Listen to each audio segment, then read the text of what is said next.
Three factors that over the space of a week and a half or so that catalysed me hitting peak trans. I didn't know what it was at the time. I found that out later on. Looked back and went, oh, that's what it was. So anyways, yeah, the three things were, firstly, being called transphobic and kicked out of a Facebook feminist group for saying that I didn't see why discussing pregnancy in a feminist forum was transphobic. And yeah, so that that didn't go down too well, and it escalated a little bit, but mainly because the little millennial numpty fucking dick face who was policing me on what I'm allowed to say or think, you know, and or post, I didn't back down to him. So I didn't, you know, I didn't behave appropriately according to their fucking, you know, ridiculous worldview, in that I didn't go, oh, I'm so sorry, oh, trans overlord, oh, my mistake, I thought for myself, I won't do it again, oh, I'm sincerely sorry, you are the god, you are centre of all. I kind of went, no, fuck, and I stood my ground. And so yeah, that went down really well.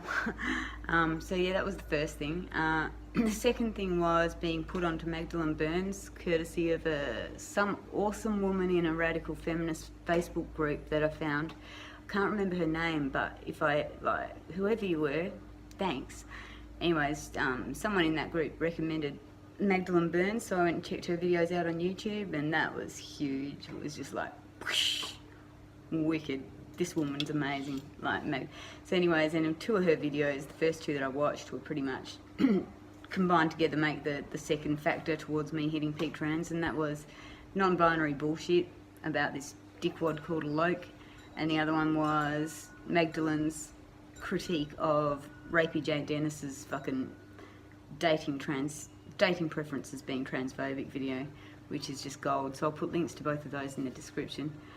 And so yeah, those, just basically finding MacLachlan Burns, that was the second contributing factor. And then the third thing was the Speaker's Corner in London incident, where MacLachlan, who's also known as Skepticat on Twitter, awesome woman, awesome feminist, well, awesome feminist to follow. But anyways, she is in her 60s, and she's the woman that was assaulted by, I think it was about 3 trans activists out the front of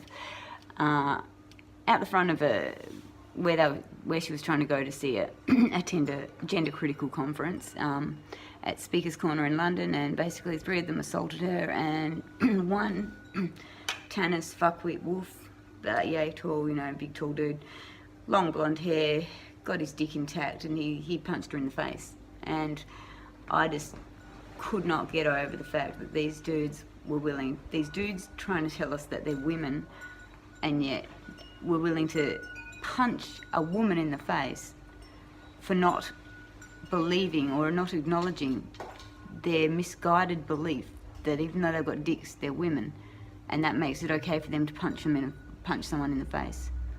I was like, what the fuck, wait a minute. And what spun me out even more was that no one from that camp, no one from that side called them out on it. Like, no one fucking said, hey, you know what, that's pretty shit what you just did. Like, no one held them accountable. It was just all, oh, you know, they were provoked. How the fuck? But anyways, I won't go there. So anyway, that was the third factor, and so it was pretty much when that happened, I just went, what? This is bullshit. What the fuck? What's going on? How is this okay? How is this not making news? How are they not being publicly, you know, condemned for this, you know? And it just did my head in, and that's when I basically spent about 3 days with my head in my hands just going, what the actual fuck? And I've been saying that pretty much on a weekly basis ever since then. So that was my peak trans story, and funnily enough, whilst that was happening, the last one, I had a Facebook feminist page, my own little page at the time, which I've long got rid of since. But anyways, I'm venting about this happening, about the fact that these trans men punched this woman in the face, and I was having a bit of a rant about that on this page, and someone that I'd known, like I said, they'd been a Facebook friend for quite a few years, just through social media, never met in person. I think we met through a Bill Hicks fan page or something.